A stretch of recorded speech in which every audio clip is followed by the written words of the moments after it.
Hey guys. Yes, I have the same. Yes, I have the same T-shirt on I had yesterday. I am going to change it in the next 500 or 600 years. I promise. We're gonna do a show right now, believe it or not. So I'm gonna interview Gemini about the history of the Louisiana Purchase. I had a well, let me start. Well, I did start. Okay. Saw something on TikTok yesterday that led me to believe there's more behind the Louisiana Purchase than I thought. So let's see if there is or is not.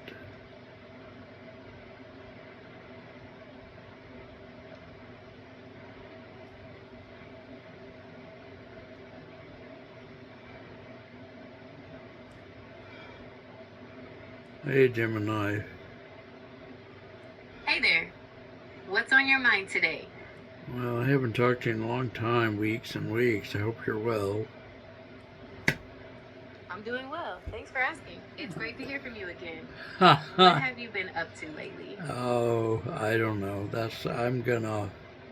I want to interview you about something, but I'm gonna pose the questions carefully because if I say too much in the beginning, you'll just say everything very quickly, and I want to try to pace this slowly. Okay? Haha. Okay. I'll So, do my best to take it slow. What's your first question for me? all right, so give us the circumstances in the United States, say 1 year, say 1 year before the Louisiana Purchase ever took place.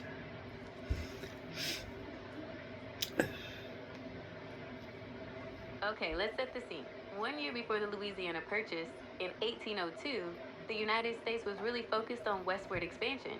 People were moving into the territories between the Appalachian Mountains and the Mississippi River, and that river was crucial for trade. The port of New Orleans, though, was controlled by France at that time, and that made Americans nervous. They needed access to the Mississippi to ship goods, and they weren't sure France would allow that. Does that give you a good idea of the situation back then? Yeah. Now, who do you think put out the first? I'm out of breath, honey, because I'm old. Who do you think put out the first feelers about there being such a possibility as the Louisiana Purchase in the first place? Do you think it was the French or do you think it was the United States? That's a good question. It was actually the United States that first approached France about the possibility of buying New Orleans. President Thomas Jefferson was worried about France closing the Mississippi River to American trade, so he sent envoys to France to try and buy the city. Okay. What do you think was the very next step that happened? France surprised everyone by offering to sell the entire Louisiana territory, not just New Orleans. They needed money for a war against Great Britain and knew they couldn't defend the territory against the US anyway. So they figured selling it would be a win win. Why did they want to have a war with Britain? That just seems foolish. Well, France and Great Britain had a long history of conflict, and tensions were rising again in the early 1800s. Napoleon was looking to expand his empire in Europe, and that put him at odds with the British. War between them seemed inevitable. Huh. Tell us more about that. Like, why? Well, how far along was Napoleon in his empire at that time? Like, was he a new? Was his empire new? Was it old? That's a great question. Napoleon had been building his power for a few years by 1803. He'd become first consul of France in 1799 and was already a very influential figure. His ambition to create a vast French empire was definitely in full swing at that point. Huh. And up until that point, what countries or areas had he already conquered? By 1803, Napoleon had already made some serious gains. He'd taken control of a good chunk of Italy, the Netherlands, and Belgium, and he had a strong influence over Spain. It looked like he was well on his way to building that big empire he wanted. And he really thought, what did he think? He could take all of Britain or what? Napoleon definitely had his sights set on Britain. He saw them as his biggest rival and absolutely wanted to conquer them. He had plans for an invasion, but controlling the English Channel proved to be a major obstacle for him. So, what thing do you think in Napoleon's mind or in his talks with his leaders got them to think that the money from the Louisiana Purchase would actually help him complete the conquering Britain? That's interesting to think about. The money from the Louisiana Purchase gave Napoleon a big boost financially. It helped him fund his military and prepare for that invasion of Britain. Plus, selling the territory freed up his resources, since he wouldn't have to defend it against the US anymore. So when did the purchase actually take place? The Louisiana Purchase was finalized in 1803. It was a pretty big deal because it doubled the size of the United States. Oh, and tell us more about how it happened. Who met to talk about it? Who took it to the legislature for approval? Tell us those kind of things. It was quite the process. The U.S. sent James Monroe and Robert Livingston to France to negotiate with Napoleon's government.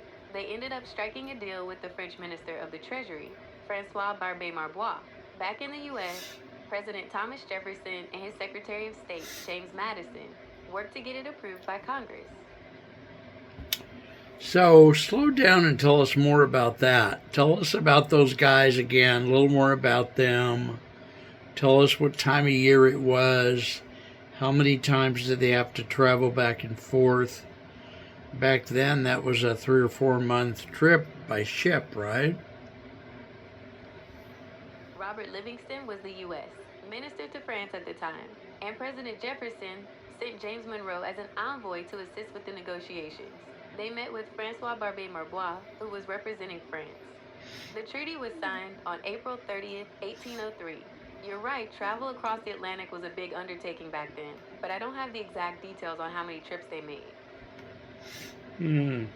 Well, what time of year was it? The Louisiana Purchase Treaty was signed on April 30th, 1803, so the negotiations were happening in the spring of 1803. Now, wasn't that the same year that Ohio came into the Union? You're close. Ohio became the 17th state in the U.S. on March 1st, 1803, just a couple of months before the Louisiana Purchase was finalized. So, those guys went over to France. They cut a deal with France. They brought back the paperwork. Didn't that That's right. paperwork After have the to be deal- that paperwork had to be taken to the United States legislature, right? Yes, you're absolutely right. Treaties need to be approved by the Senate. In this case, the Senate ratified the Louisiana Purchase Treaty on October 20th, 1803. So then at that point it officially became part of the United States. Yes, that's right. Once the Senate ratified the treaty, it officially became part of the United States. The formal transfer of power took place in New Orleans on December 20th, 1803. And that was when the money was handed over, do you think? The transfer of funds related to the Louisiana Purchase was a bit complex and happened over some time. Here's a breakdown. Hang on, sorry. Let me try that again.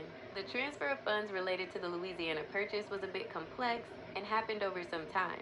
Here's a breakdown. The total price. The U.S. paid France $11,250,000. The U.S. also assumed claims of American citizens against France, up to $3,750,000. This brought the total to $15 million. It involved some banking arrangements, and there were some delays. There is record of final payments being made in April of 1804. I hope that helps. Okay. Now, how do you think who was Jefferson still president when we officially owned it? Like, what did the United States executive branch do to spread the word throughout the territory to the populace that they were now part of the United States? And was the news well received or not well received?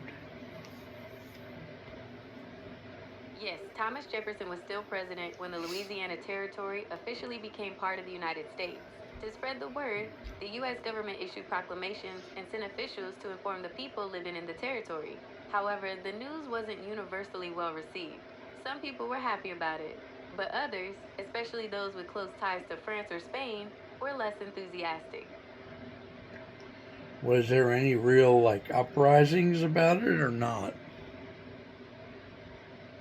That's a good question. While the Louisiana Purchase was a major achievement, it wasn't without its challenges. There were some concerns and disagreements, but not widespread uprisings in the way you might think of them.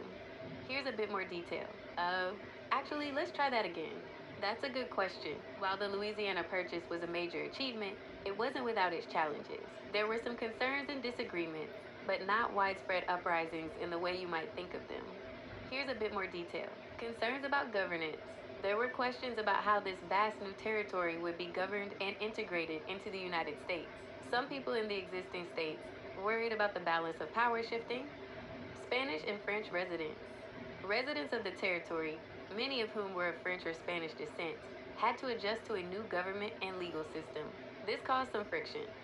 Slavery. The expansion of slavery into the new territories was a major point of contention, and this issue would become increasingly divisive in the years leading up to the Civil War. So while there wasn't a large-scale rebellion, there were definitely challenges and disagreements that arose from the Louisiana Purchase. Okay.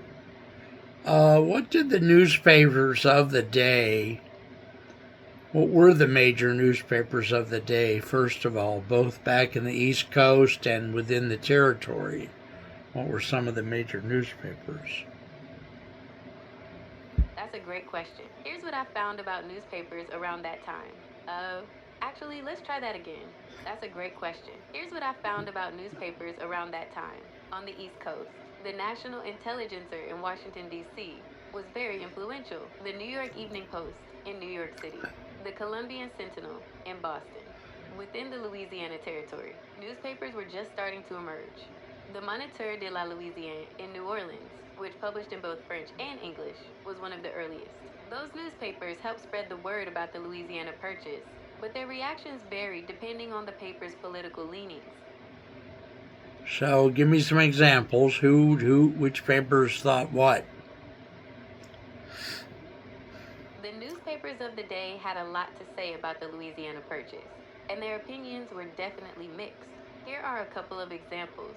The National Intelligencer in Washington, D.C. was very supportive of the purchase. They saw it as a huge win for the country and praised Jefferson's leadership. On the other hand, some Federalist newspapers, like the Columbian Sentinel in Boston, were critical. They worried about the cost of the purchase and whether it was even constitutional. So as you can see, there were varying opinions about the Louisiana Purchase at the time. So, over the, say, 20 years after the purchase, how do you think things changed? Did people get used to it? Was there a continuing ill feeling toward Jefferson and future presidents? Over that next 20-year period, what do you think was the evolution of the attitude toward the purchase? That's a great question, and it's a bit complex. Here's a breakdown of how attitudes toward the Louisiana Purchase evolved over the 20 years following 1803. Actually, let me try that one more time. That's a great question. and it's a bit complex. Here's a breakdown of how attitudes toward the Louisiana Purchase evolved over the 20 years following 1803. Initial optimism. In the immediate aftermath, there was widespread enthusiasm. Americans saw the purchase as a huge opportunity for westward expansion, economic growth, and securing the nation's future. Emerging concerns. However, as the years passed, some concerns arose. Governance. Figuring out how to govern such a vast and diverse territory was a challenge. Slavery.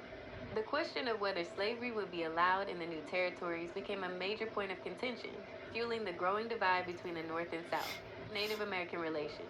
Conflicts with Native American tribes over land rights became increasingly common. Federalist concerns. Some Federalists continued to argue that the purchase was unconstitutional and worried about the balance of political power shifting westward. Long-term impact.